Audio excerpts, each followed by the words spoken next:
Hey guys, welcome back to the channel. In today's video we'll be installing the P5 from CarPlay motorcycle on Faye's Kawasaki Z650. This is a super device. It's really affordable and packed with features.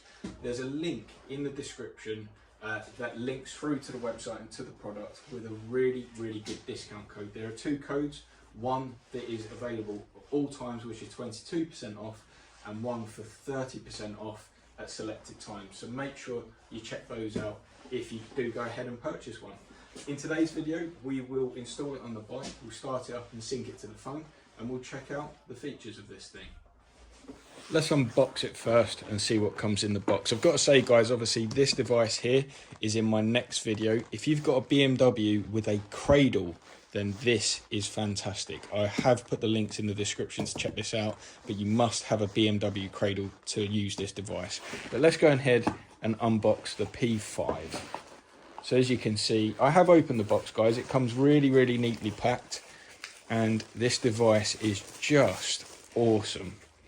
It's a 5-inch screen, and as you can see, it's just a really nice designed bit of kit. Super slim. It's obviously got the sun visor there so you can see it when there's when obviously the sun's out and there's a lot of glare. And you can option for TPS as well. So if you want tire pressure sensor monitoring and you haven't got that on your bike, that's an option too. So fantastic bit of kit. It comes with all sorts of different fixtures and fittings, so I'm sure we're going to work that out. But for now, let's get Faye's seat off and have a look at where we're going to connect this thing up. Now before we actually hook it up to the battery, I'm just going to install the mount. As you can see, a really universal fixture there, and I'm thinking about placing it right there as there's a little gap there. So I'm going to go ahead and try and quickly, while the video is recording, get this done.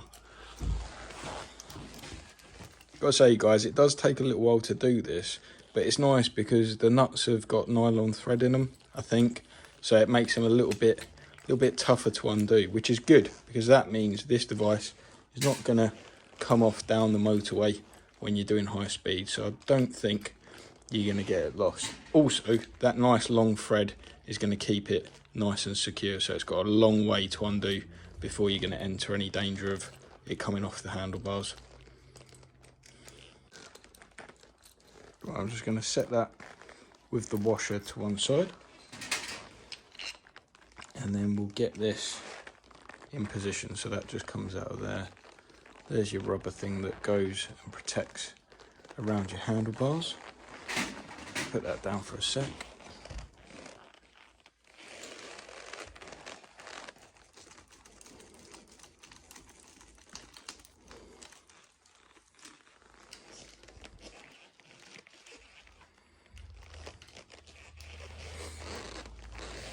Sorted guys. That does take a little while to put on, as you can probably tell, but in a way that makes it super secure and also acts as sort of, I suppose, an anti-theft mount, because that is quite difficult in terms of how long the thread is. It's a little bit fiddly, but that has got such a secure connection to the bike, so that is not going anywhere. Really good. Okay guys, so now this universal mounting bracket will screw on to here, and also the mounting ball over here. So let's have a look at doing this. You just undo that there, but let's have a quick look.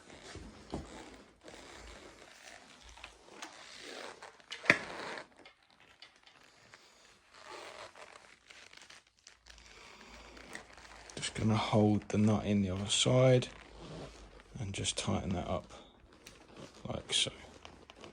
That's relatively simple, to be fair. So now what we're going to do is just position the screen. There's loads of adjustability there. Can you see that?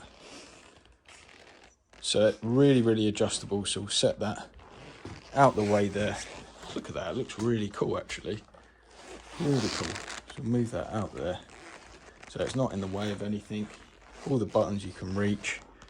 That's probably about right, just there. And then we'll tighten that up. Yeah, that's good. You see that? Real good hold on it. It's not going anywhere. Now, we need to find the power supply. For the purposes of the video, guys, I'm probably just going to connect it to the battery. I will find a switch live at a later date, but I really want to power this thing up and show you some of the cool features. So let's get on with that.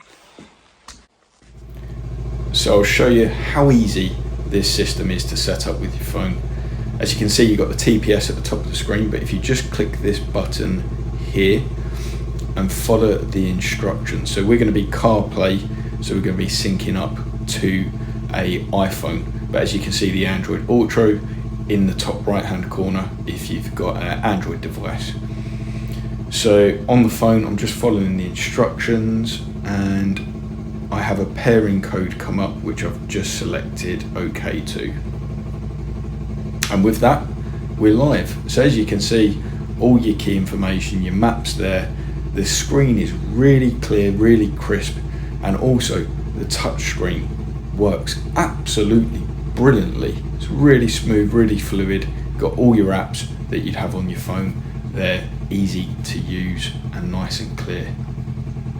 I've got to say, I'm really impressed with the screen clarity. It's nice and bright. I don't know what the exact resolution is, but it's super detailed and super clear as well.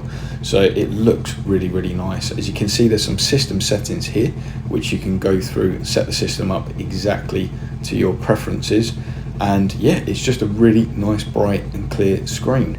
There is a protective sticker on the screen that comes on it out of the box. Gives it a little bit more of a matte finish, which I quite like, to be fair, and keeps the screen nice and protected. I'm really impressed with this device, guys. It gets a big thumbs up from me. If you're interested in getting one, make sure you check out the discount codes in the description and some useful links. Hope to catch you in the next video, guys. All the best.